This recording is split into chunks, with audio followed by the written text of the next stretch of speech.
أهلا يا جماعة. سؤال سريع، أنت عندك كام سنة؟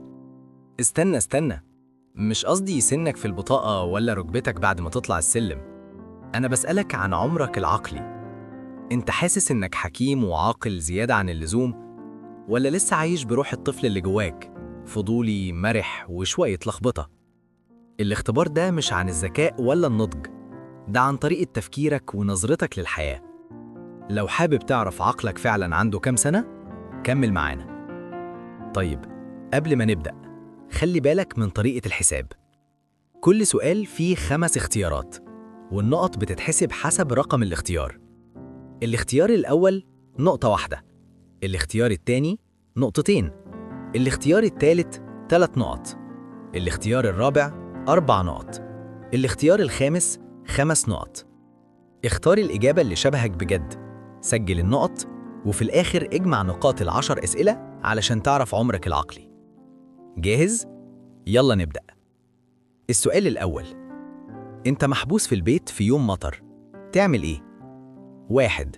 تبني قلعة من المخدات وتتفرج على كرتون. 2. تنزل ترقص تحت المطر، مين قال لازم تقعد جوه؟ 3. تقرأ شوية أو تكتب في نوتة. 4. تعمل شاي وتنظف البيت. 5. تستمتع بالهدوء وتفكر في الحياة. السؤال التاني، خدت أجازة مفاجأة، تستغلها إزاي؟ 1. جيمينج وتسالي طول اليوم. 2. رحلة مفاجأة على الطريق. 3. تخلص مشروع مأجله. 4. ترتب دولابك وتعمل تجهيز أكل. 5. تأمل، نوم وراحة. السؤال الثالث، إيه فكرتك عن المتعة؟ 1. الملاهي وأماكن اللعب. 2. أي حاجة عفوية، كاراوكي أو سكيت. 3. قعدة هادية بكلام عميق وألعاب بورد. 4. الزراعة أو تجربة أكلة جديدة. 5. القعدة لوحدك في هدوء. السؤال الرابع، حد ادالك جهاز جديد ومعقد، تعمل إيه؟ 1. تدوس على كل الزراير. 2. تفتح يوتيوب وتتعلم. 3. تبص في الكتالوج بسرعة. 4. تقراه كله وتركز. 5. تفكر هو الجهاز ده مهم أصلاً؟ السؤال الخامس، وسط مجموعة ناس، أنت غالباً 1. بتتشتت وتعمل اللي في دماغك. 2.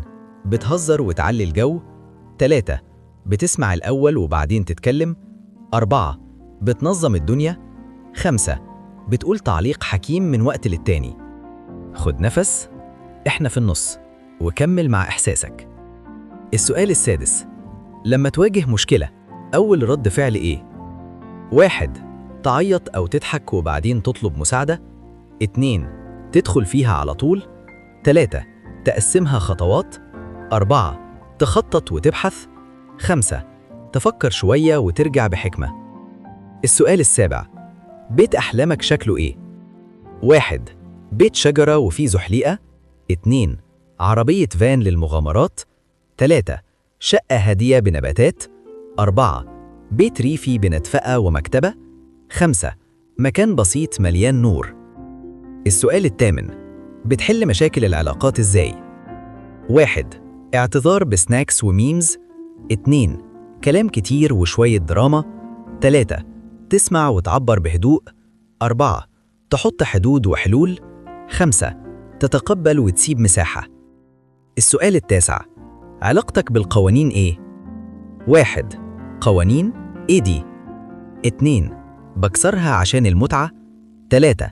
بمشي عليها غالباً. 4. محتاجها للنظام. 5. شايفها مؤقتة. السؤال العاشر، إيه أكتر حاجة تتمنى الناس تفهمها؟ 1. اللعب مهم مهما كبرنا. 2. مش كل حاجة لازم تتفهم فوراً. 3. المشاعر مهمة زي الحقائق. 4. المسؤولية قوة. 5. أغلب الحاجات مؤقتة. طيب، اجمع نقاطك وشوف نتيجتك. النتائج من 10 ل 17 نقطة، المستكشف الصغير. عمرك العقلي من 5 ل 12 سنة، مرح، مبدع، شايف الحياة مغامرة. قوتك الفضول واللعب. من 18 ل 25 نقطة، الحالم المتألق، عمرك العقلي من 13 ل 19 سنة، عايش بمشاعرك وشغفك. قوتك الخيال والتعبير. من 26 ل 39 نقطة، الواقعي المتفكر. عمرك العقلي من 20 ل 30 سنة، بتوازن بين الحلم والواقع. قوتك الوعي والعمق. من 34 ل 41 نقطة، الروح العتيقة. عمرك العقلي 31 ل 45 سنة، هادي وحكيم وناس كتير بتلجأ لك. قوتك الحكمة والرحمة. من 42 ل 50 نقطة، الحكيم الخالد. عمرك العقلي 46 سنة وطالع، بتبص للحياة بنظرة فلسفية. قوتك رؤية أعمق للدنيا. طيب قولي، عمرك العقلي طلع كام؟ وأكتر سؤال خلاك تقف وتفكر كان أنهي؟ افتكر دايما، انت مش بس بتكبر، انت بتتطور.